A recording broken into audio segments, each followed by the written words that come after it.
Camp Hell is a Boy Scout camp in Iowa. It's not the real name, obviously. It is located in a forest area near Des Moines. Being a good Christian child, I was initiated into the Cub Scouts at a young age, and then eventually the Boy Scouts. I eventually made Eagle, but that has nothing to do with this particular story. Our troop had decided that our summer trip that year would be to head to Camp Hell. There, we could do our lifeguard training, COPE, which is basically rock climbing and other random things. I think I was 15 or 16 at the time. We all get packed up and start the long drive down there. 6 hours later, and we reach our destination. We get all of our gear out of the vehicles and start to walk down to our designated site. The camp is goddamn enormous though. The walk from the parking lot to our site took about 45 minutes. Talk about being hard on the arms and legs. We finally get there though, and get to see where our lodgings will be. Our campsite was about 50 yards around. The tents we would be sleeping in were those World War II olive green pitch tents. Throw a couple of pallets in the bottom of them, and you are out of the mud for the most part. I opened up my tent and was greeted with an ungodly amount of spiders. The majority were daddy longlegs and wolf spiders. Back then I still had my sense of smell, and let me tell you, that tent smelled like spiders. It took me a good half hour to brush all of them out of it and get my cot set up. I opened the back of the tent and looked down. It's on the edge of a ravine. There was a good 30-foot sharp drop-off right there. Down in the bottom was a small stream and some rocky outcroppings. I walked out of the tent and saw everyone gathered around the tent next to mine. I walk over to see what the fuss is about and take a look inside. Sitting on the ceiling of this tent is the biggest wolf spider I have ever seen. The damn thing looked like a large tarantula. It was about as big as your hand spread out, and boy was it hairy. Someone jabbed it with a stick, and the thing plopped down with a thud onto the pallet. It then ran towards the back and leaped out into the ravine. We actually watched it glide down into the woods. So already, we have an infestation of the oogly booglies in the camp. What I didn't mention was the noise. Goddamn cicadas were going off like crazy. It was one of their big years. There was an estimated 25,000 per acre, I think they said. It was so bad that when I later walked over to a small cabin, I saw the entire side of it was cicada shells. You could not see a piece of wood on that thing because of all of them. The huge snails were cool though. They were all over the damp woods. Anyway, after we all got set up, we headed to the main hall for the welcoming to the week of hell. There were some stupid shit speeches and other boring stuff that kids do not want to hear. We then dined on the finest baked beans and hot dogs. Later that night, we all gathered around this huge fire in a semicircle. There was about 1,000 of us, so it was a big fire. Behind was this huge totem pole with a platform at the top, I'd say about 50 feet up. Standing on the platform was some idiot in body paint screaming. Then, shirtless weirdos ran around us screaming with torches. I swear, the Boy Scouts organization is one of the weirdest in the world. After all the batshit insane stuff had died down, we were treated to stories of the camp's history. The main guy told us of all the people who had died at this camp, and of the weird creatures that lurked in the woods and the lakes. The way he told the stories though was so funny, due to his crackly, whiny voice. I think the stories ended at around midnight, and we were sent back to get some sleep. So, we get back to our campsite, and I am pretty bushed, so I decide to head to bed. I crack open the tent and flip a flashlight on, only to see that all the goddamn spiders were back. Let me tell you, a week in that place will cure you of all of your arachnophobia. I did not even bother with the spiders. I just got undressed, hopped in my sleeping bag, and conked out. 5 a.m. rolls around, and I hear the blaring sounds of reveille right next to my tent. Since when did I join the army? I got dressed and headed out for my first day of fun and festivities. The first thing on my agenda was COPE. So, I headed down to my designated area, which was a 2-mile walk through the woods. By the time I get there, I'm soaked from all of the dew. Mountain Dew? About 15 of us had signed up for the COPE this year. The first thing we do is go to climb the 100-foot tower, then rappel down the backside. No big deal, really. We had all done it before. So, we get our Swiss seats tied up and start going up one by one. It's nothing really to talk about. Nothing interesting happened on it my first day, so I will skip ahead. My first day was pretty normal for the most part. COPA, followed by canoe safety, then some other stuff I cannot remember. That night was once again filled with spiders and 100 degrees plus humidity. We had to get up the next day at the same time. This day though, I had to go to the mess hall and prepare the table for breakfast. Cue me trudging through the woods at 5 in the morning and notice that the woods were dead quiet for the most part, besides the common sound of rabbits or squirrels. The cicadas had not come out yet, so it was less annoying. It was still dark out, so I had a flashlight with me to guide my way through the trees. I don't know what made me look up, but when I shined my light up at the tops of the trees, I saw something. A large black image was leaping through the treetops at a fast pace. It went directly over me, then off in the direction I had just came from. My light did not carry on it for too long, but long enough for me to confirm that I had seen something strange. It did not make a sound, which was pretty weird. I had already seen some strange stuff in my life at this point, so I was not really scared at all. I just kept moving onward towards the mess hall. It took me about 30 minutes to get there, and once again, I was soaked up to my knees in dew. Setting up the table only took about 15 minutes, and by 6, everyone had shown up and started eating. After breakfast, they sang songs about using the pancakes as toilet paper and coffee for cuts. Really, Boy Scouts are weird. After breakfast, it was off to another uneventful day of COPA, then onward to canoe safety. Today, during my canoe class, we had to go out into the middle of the murky lake and sink my canoe, then attempt to unsink it.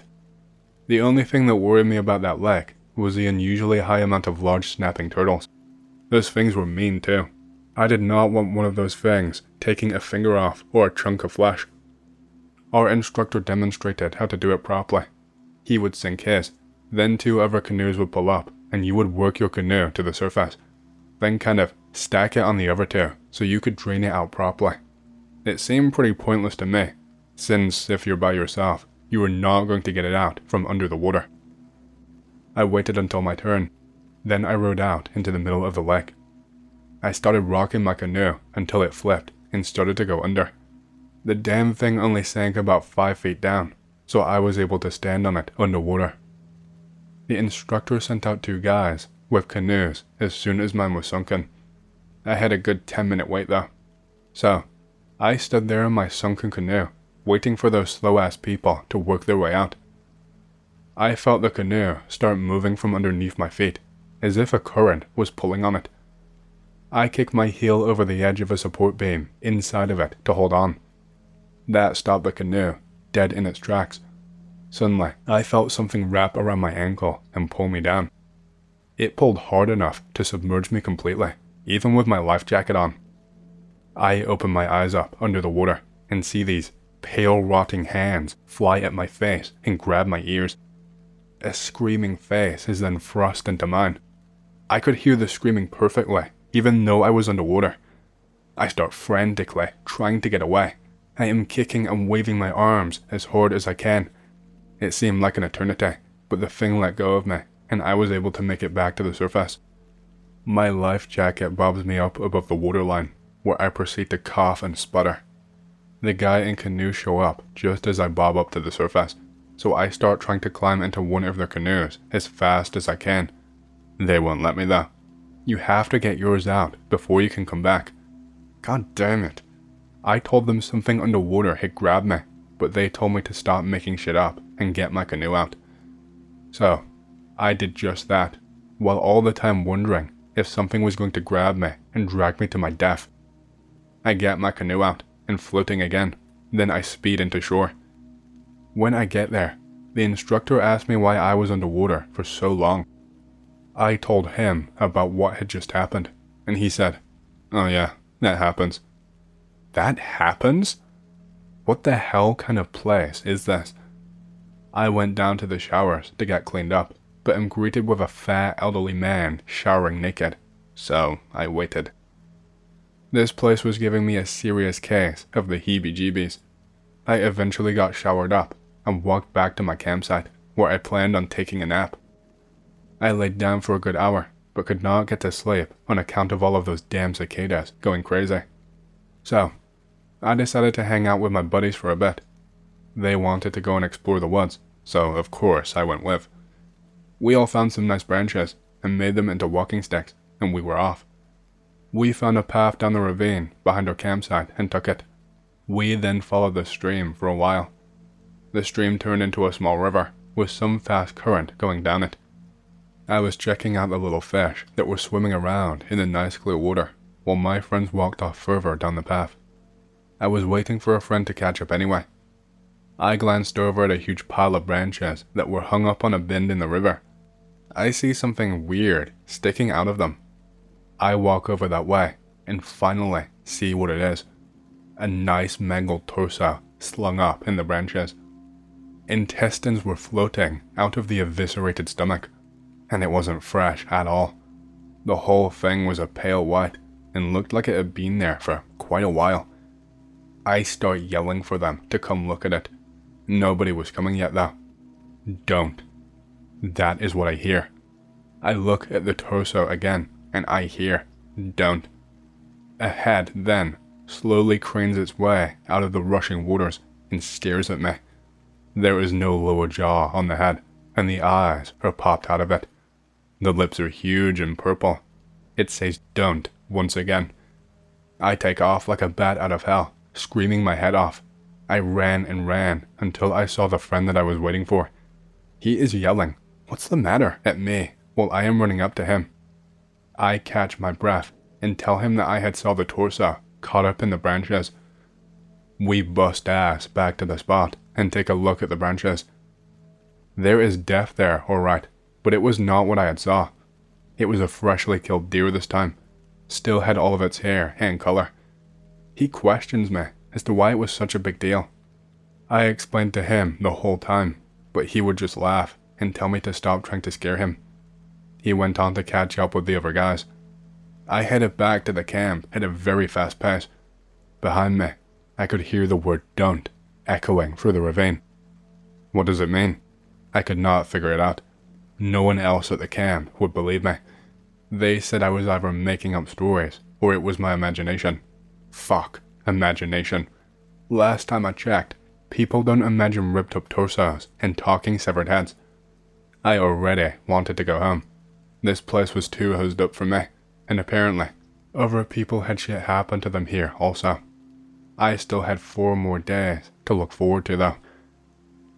That night, there was a huge electrical storm. I'm talking big. There was so much lightning that it was brighter than daylight outside. I was lucky enough to be in the tent 5 feet from the tall metal flagpole. Lucky me. The wind was howling at about 50 miles per hour. Everybody except for a few of us had moved into the wooden shack that stored our firewood. I was one of the lucky few people that got to stay in the tents.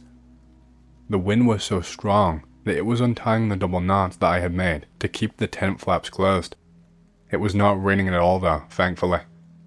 More and more spiders had decided to get out of the storm.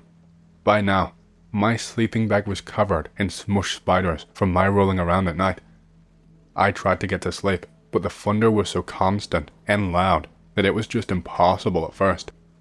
Then the talking started. Don't. That thing was yelling at me from the river. Over and over it would yell don't at me. I flung the sleeping bag over my head to stop the noise of the thunder, wind, and talking. It was pointless though. Everything got through. I must have eventually fallen asleep, because before I knew it, it was daytime again. Today was the day I had been looking forward to at first, but now I dreaded it. It was the oh-so-fantastic survival trail. We were given a tarp, a sleeping bag, a small shovel, a bucket, a book of matches, and our knife.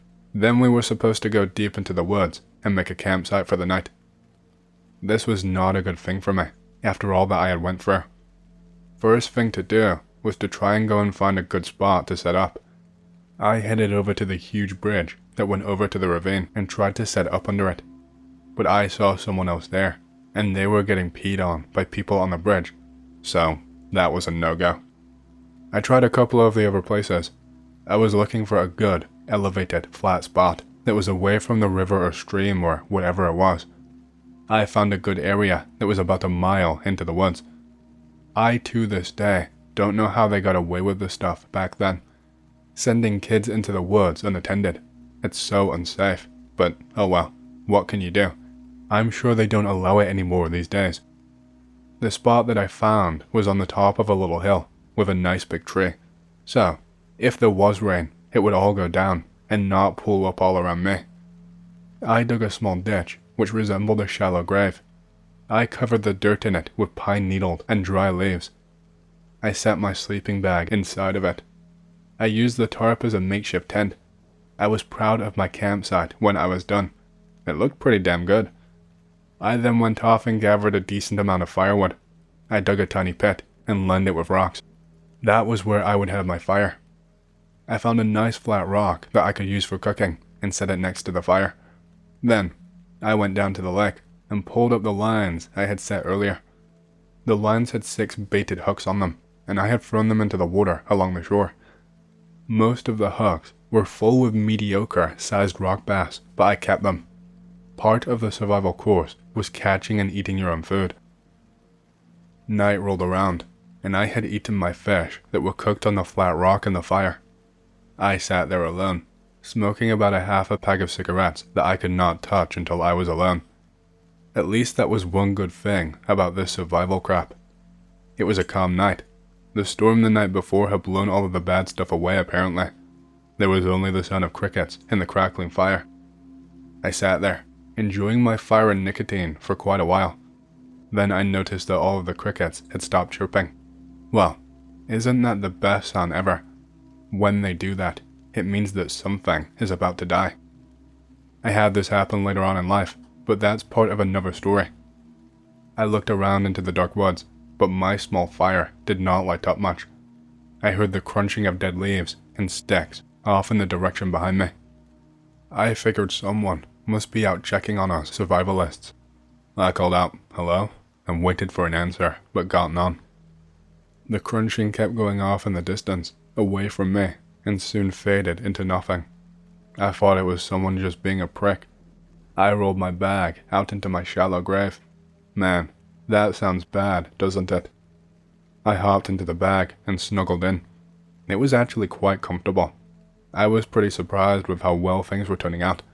It did not take me long to fall asleep. I woke up some time later. My eyes opened, and I stared into the face of something. I was still very groggy, so I just looked until my eyes adjusted. It was some sort of beast. It was just inches away from me. The thing had stuck its head underneath my tarp and was eyeballing me, kinda. It had no eyes. Imagine a deformed wolf with no eyes or eye sockets. It was huge and white. It inched closer to my face until it was almost touching. I am trying my hardest not to move or scream my head off.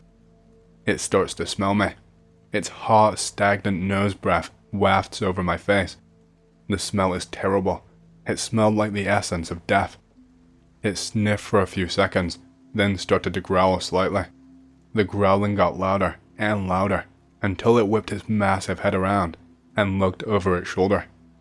I move my eyes over and see that it is looking at something. What it's looking at is... fuck, I don't know. It was like a tall, skinny human being that was hunched over. By tall, I mean about 9 feet tall. It was naked and had no mouth or arms. It was looking right at me. The growling turned into snarling. I could see the wolf thing's mouth open. Inside were several sets of teeth, like a shark would have. The wolf-type thing turned around and roared at this humanoid thing off in the distance. The tall thing started backing up slowly, while the wolf thing was walking at it slowly. I'm laying here with the biggest amount of fear and what the fuck rolling through my mind. In an instant, the wolf thing leaps into the air and slams into the tall thing. The tall thing starts writhing around on the ground. I could hear muffled screams coming from its non-existent mouth. The wolf was snapping and biting at it. I could hear flesh being ripped from bones, followed by the crunching of bones. I just straight up fucking black out at this point. I could not take that much shit in one sitting. I wake up and look at my wristwatch. It's 3 o'clock in the afternoon. Fuck. I had been sleeping for a very long time. I get up and remember what I had seen. Was it all a dream? Apparently not. There is black, tar-like stuff splattered all around my camp. I could only assume it was blood from those things. There was huge patches of dirt kicked up, and a tree was snapped in half, not more than 10 feet away from where I was sleeping. It was a tree about the size of a leg. I decided the shit must have actually happened, so I got my shit packed up and ran back to the main camp. When I got back, I was greeted with a lot of, "Where the hell were you?" I explained to them that I had overslept. I found some of the other guys that had done the survival course and had a word with them. I asked them if they had anything strange happen to them during their stay in the woods. Only one person said that he had seen something looking around in the dark. He said it was shaped like a dog, only a lot bigger. The other people seemed uneasy, so I don't know if they were telling the truth about noticing nothing or if they were hiding something. At 5 p.m., I headed over to my COPE class for the biggest fun that we were going to have. That would be the second longest zipline in the world, or it was at the time. I'm sure there are some bigger ones by now. To get to the zipline, you have to climb up this wire ladder onto the top of a light pole, then grab onto one wire and walk across another wire to the other side, which is another light pole. It's about a 20-yard wire walk. At that point, you get yourself hooked up and take off. I don't even remember how long it is, but it's a damn long way to the other end. You fly over the ravine in a ton of forest. At the other end are your fellow Boy Scouts ready to stop you. There is a bunch of bed mattresses nailed to trees too. Well, that's comforting. I had to wait an hour before it was my turn because someone chickened out and had to be forcibly removed from the pole. It took me 15 minutes to walk to the line, start from the end, so that kinda shows how long a distance it is. I get up the ladder and make my way across the wire. I get hooked up to the line and kick off the platform. The zip line takes off like a bolt of lightning. I am soaring over the land and it's just kick-ass. I look down as I pass over the ravine and see a mass of thousands of bodies writhing around. They are reaching up at me and screaming. I throw up all over myself. I get to the other end and am shaking terribly bad as they catch my line and help me off. They pass it off as me being scared and the rush getting to me.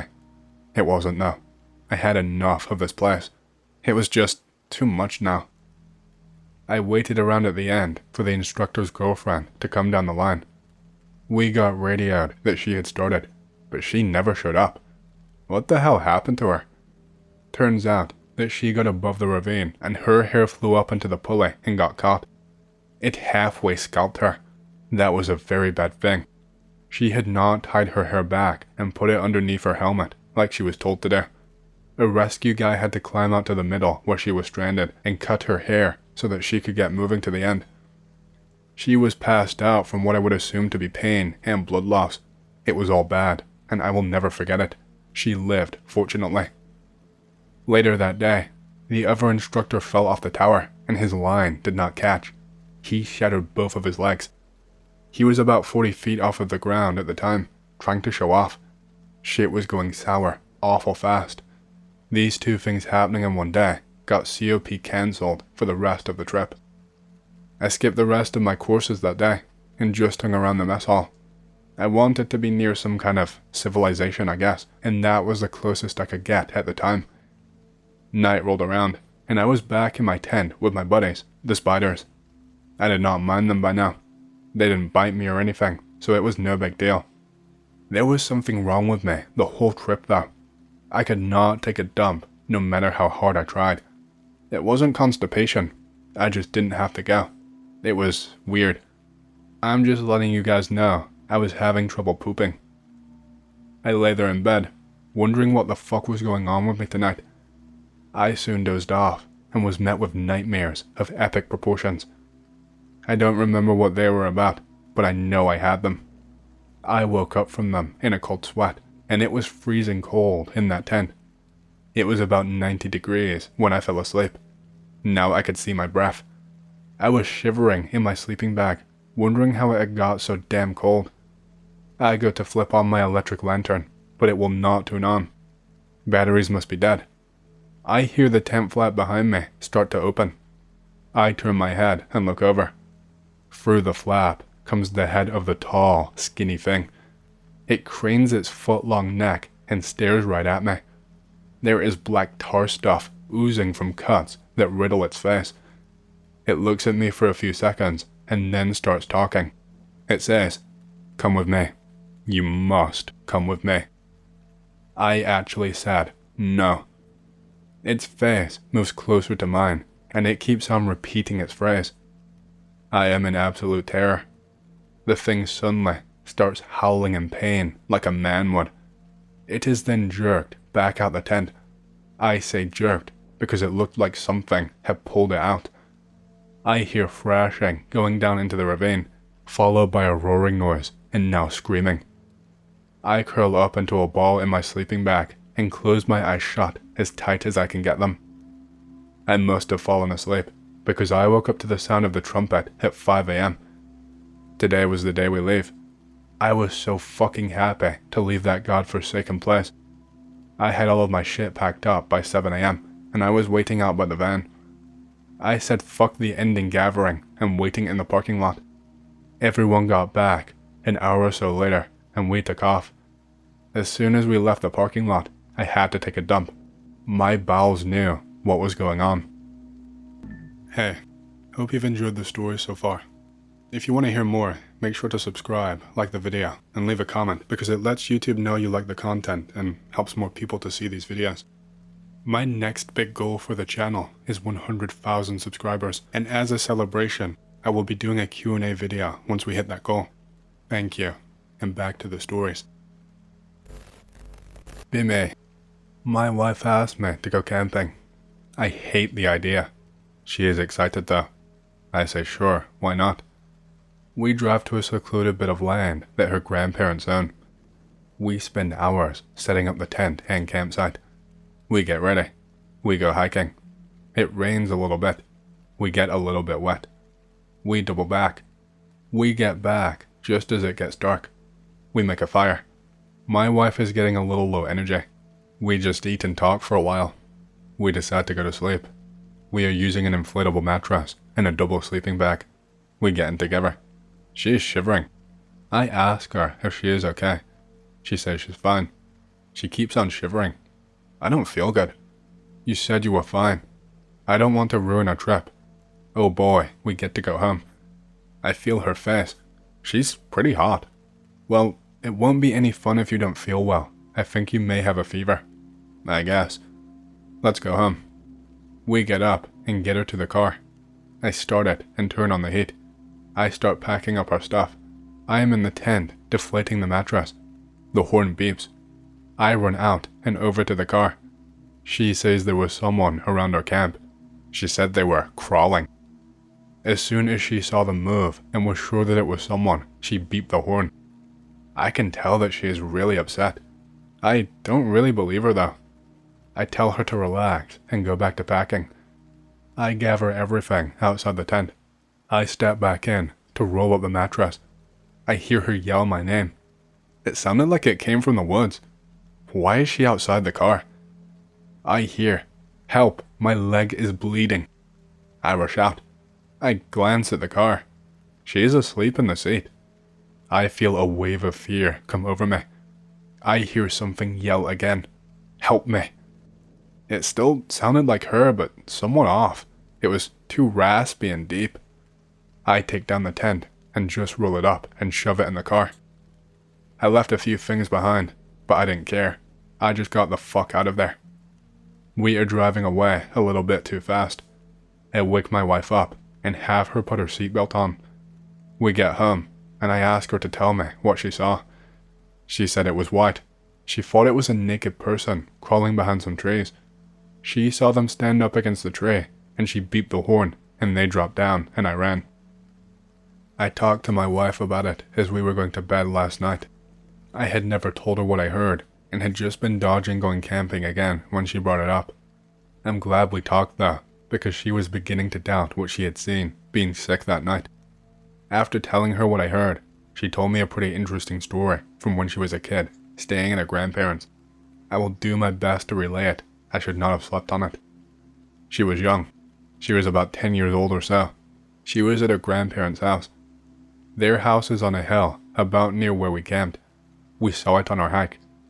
Her brother and cousin and her were playing around at the edge of the woods. They were yelling and listening to their echoes. They hear a reply. It's obviously not an echo. It sounded like their cousin's older sibling. The sibling was not there at that time. It sounded so much like them. They were convinced they were just a little ways into the woods. The voice is saying something like, "Guys, come here, I found something." They follow it into the woods. It keeps getting further away. The voice finally comes to a creek they know that they are not allowed to be around/cross. The voice is on the other side, saying something like, "Hurry, it's just over here." Her brother and cousin are walking the creek, trying to find a place to cross. My wife, being a pussbag, runs back and tells on them. Grandpa spanks the three of them for even going to that far into the woods unattended. They were upset they could not go and play with her older cousin. She obviously never thought much of it, being a kid at the time, but what happened to me certainly brought it back to mind. Actually makes me wonder if her grandparents knew something was up, or simply did not want them playing in the woods for obvious reasons.